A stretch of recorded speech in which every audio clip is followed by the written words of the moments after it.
خروج ابو كونيه ونزول هاني سعيد، هل حضرتك عشان تحافظ على المكسب يعني ليه ايه سبب التغيير ده؟ ما نزلش احمد جعفر ليه تحافظ على النتيجه او التوتر؟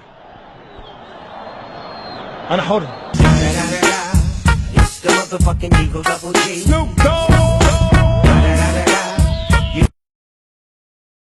واضح ان انت كنت نازل مذاكر الاهلي، عارف نقاط القوه ونقاط الضعف في المباراه او في النادي الاهلي بصفه عامه. واضح ان انت حفظت لعيبتك اداء لعيبه النادي الاهلي في مباراه النهارده.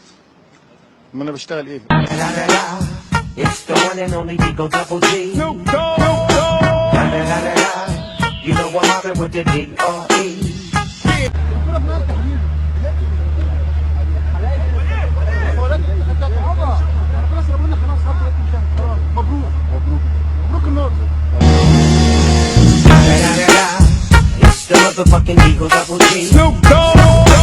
وفي ايه؟ ركله جزاء، ركله جزاء لمصلحه مصر للمقصه، وهي ركله الجزاء رقم 19.